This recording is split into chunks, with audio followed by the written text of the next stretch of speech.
as always, we're gonna start our workout with a dynamic warm-up. That just means we like to do movements that go into multiple planes of motion because it's good for our brain and our muscles.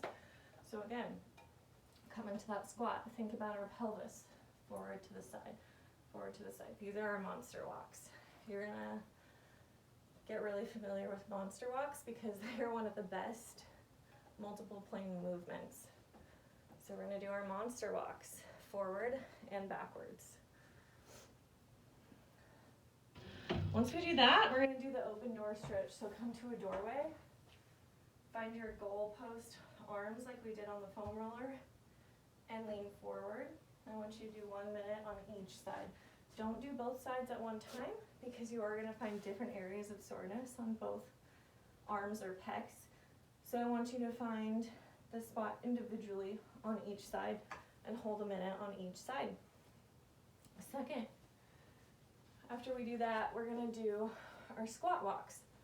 So find your neutral pelvis. So remember, come forward, come tuck, go in between, and then squat, shooting our butt back. Come to a little mini squat here. Keeping our toes forward, we wanna lead with our heel. Really, we wanna lead with our knee. A lot of times we wanna cheat and do this, don't do that. So lead with your knee or lead with your heel is another thing that I hear people say.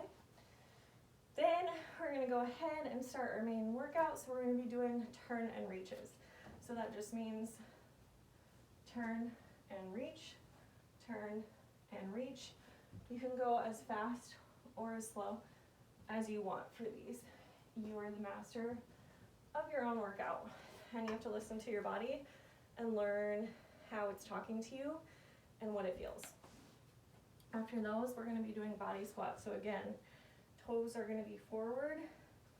We're gonna be mindful of our pelvis. Something that helps me is to just put my hands on my hip bones here and feel what it's doing.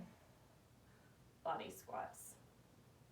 If you feel that you've mastered body squats, you can hug a weight here. Just be mindful of your shoulder position. Do those. Next, you're gonna come down to the floor again. And you're gonna do hip bridges with a pillow. If you have a ball, you can use a ball here. So I want you to squeeze here, keeping your toes forward, your pelvis neutral, and then squeeze those glutes and lift, and then back down. Maintaining your transverse abdominis. So don't do a super hard contraction like a level 5, not a level 10. You are going to do your hip bridges, and then after your hip bridges, I want you to do high knees. I don't want you to jump with these. This is all low impact. So come up and just hit your hands here. Bring them about as high as you can, but keep your arms there so that your knees can hit your hands. I don't want any jumping here. We're not looking to put stress on your joints. After your high knees, you're gonna do shoulder squeezes again. You can either do this with a 2-pound weight, a 5-pound weight, or with your bands. So again, you're just gonna bend over here. Keep this pelvis neutral. You can bend your arms, and you're just squeezing those shoulder blades together. It's in the shoulder blades and not in the arms, just to remind you. And then after that, we are going to do lateral leg lifts. So again, I want you to come against the wall so that you can't cheat. Come right up so that your butt hits the wall, your back is in alignment. You can put this hand down to support you so you don't fall forward. And then you're gonna lead with your heel. You're gonna feel it again right here on your side butt. Once you've done a set on one side, you can switch to the other side. I'm not showing you both sides here just for time's sake. But after you've completed those, we get to do our rollouts. So we're gonna do our glutes. Reminding you here, you can do full on this way as well, but I find that I always get a better stretch when I do figure 4, and then find the area that's talking to me,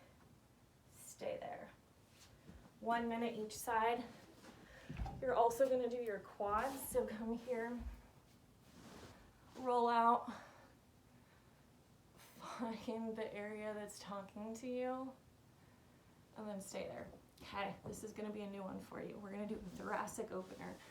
So I want your roller to be almost as wide as you are.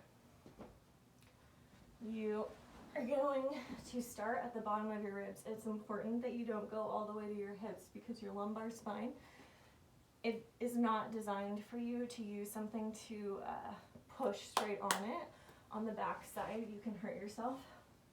So find the bottom of your ribs, act like you're gonna do a sit-up, and then release and come all the way down.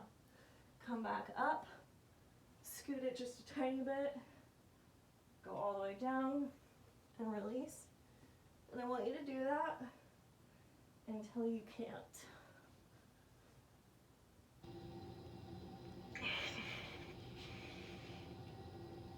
And then come all the way back down to the bottom of your ribs. Thanks for working out.